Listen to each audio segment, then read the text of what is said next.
नमस्ते छात्रों। आज हम हिंदी लोक भारती 9वीं कक्षा की पहली कविता चांदनी रात यह देखने वाले हैं। कवि है मैथिली शरण गुप्त जी। चांदनी रात यह प्रस्तुत कविता मैथिली शरण गुप्त जी के पंचवटी इस काव्य का एक अंश है। इसमें उन्होंने प्रकृति की छटा का सुंदर वर्णन किया है।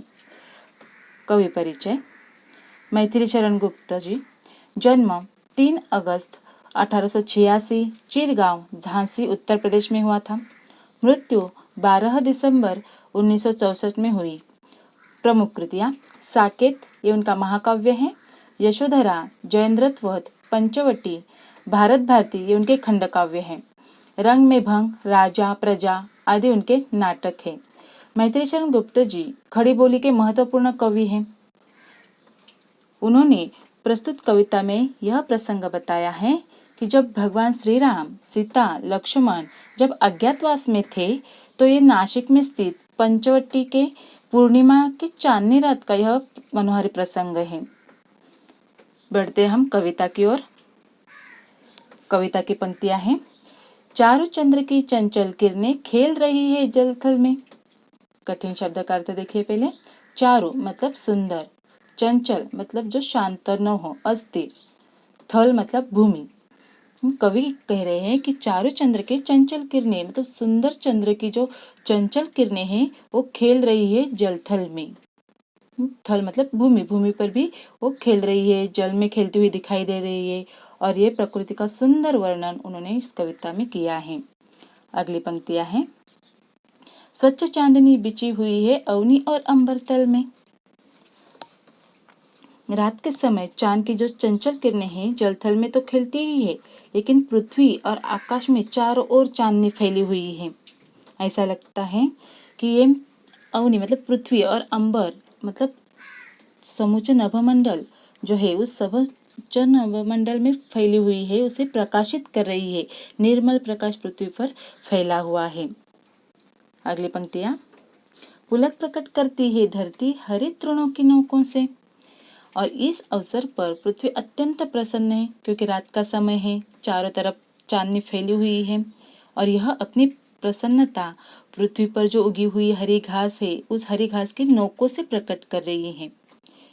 और यह माहौल बहुत सुंदर लगता है। अपने खुशी प्रकट करती हुई धरती यहाँ पे दिखाई देती है। अगली पंक्तियां हैं। मानो झूम रहे हैं तरु भी मंद पवन के झोंकों से।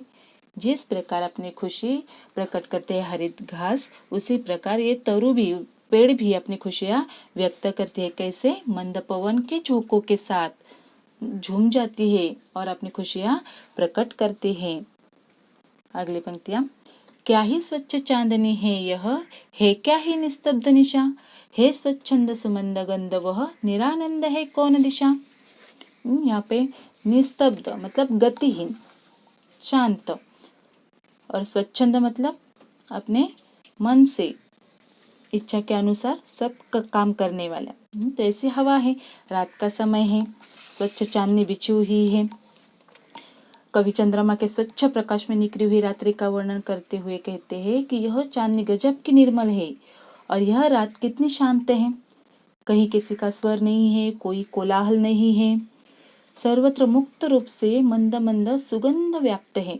यह हवा का झोंका आता है, मंद हवा का झोंका है, वह सुगंध लेकर सभी जगह पे फैला हुआ है और इसी कारण कोई भी दिशा यहाँ पे निरानंद नहीं है। निरानंद मतलब आनंद रहित। ऐसी कौन सी भी दिशा आनंद रहित नहीं है, मतलब सभी जगह पे आनंद ही आनंद है। अगली पंक्तियां।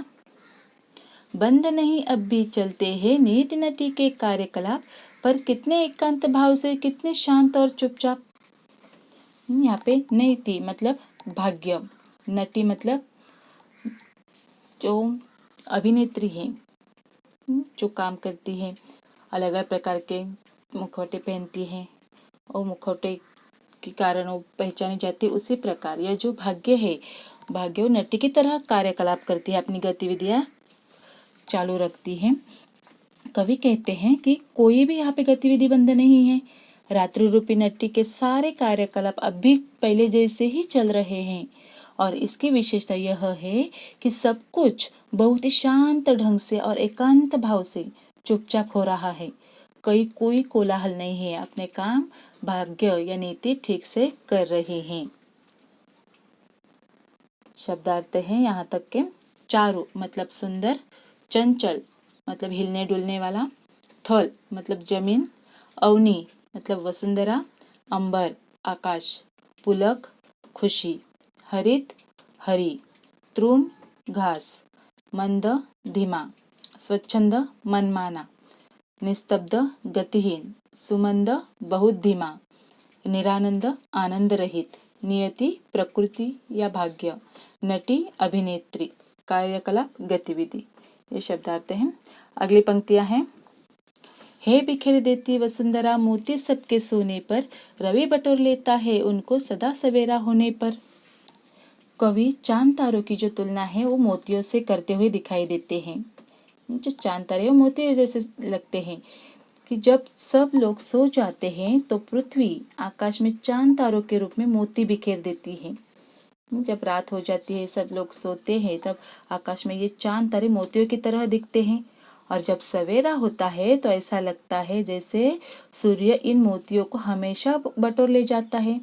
अर्थात सुबह उजाला हो जाने पर आकाश में चांद तारे लुप्त हो जाते हैं, वो दिखाई नहीं देते।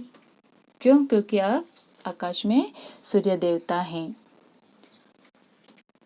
अगले पंक्तियां हैं। और विरामदाई ने अपनी संध्या को दे जाता है, शून्य श्याम तनु जिससे उसका नया रूप छलकाता है। कवि कहते हैं कि सुबह होने पर बटेरे हुए ये चांद तारे रूपी जो मोती है, तो सूर्य उसे विश्राम देने में संध्या को सौंप जाता है। अर्थात शाम होने के बाद चांद तारे आकाश में फिर चमकने लगते हैं और वे मोतियों का आभास कराने लगते हैं। और इससे रात्रि की जो कालिमा है वो प्रकाशमान हो जाती है, क्योंकि चारों तरफ अंधेरा फैला हुआ है। और उस अंधेरे में ये जब मोती मतलब चांद तारे दिखाई देते हैं तो एक नया रूप ही छलकता है, नया रूप ही दिखाई देता है। पंचवटी की छाया में है सुंदर पर्ण कुटीर बना, उसके सम्मुख स्वच्छ शिला पर धीर वीर निर्भीक मना। कवि पंचवटी का वर्णन करते हुए कहते हैं कि पंचवटी मतलब वट के 5 वृक्ष मतलब बरगद के पेड़ की छाया में घास फूस और पत्तों की छप्पर वाली एक सुंदर झोपड़ी बनी हुई है और उसके सामने एक साफ सुथरी शिला है और उस शिला पर एक दृढ़ मन वाला निडर योद्धा विराजमान है, बैठा हुआ है। ऐसा कौन है ये वीर? तो अगली पंक्तियां हैं। जाग रहा यह कौन धनुर्धर जबकि भुवन भर सोता है, भोगी कुसुमायुध योगी सा बना दृष्टिगत होता है।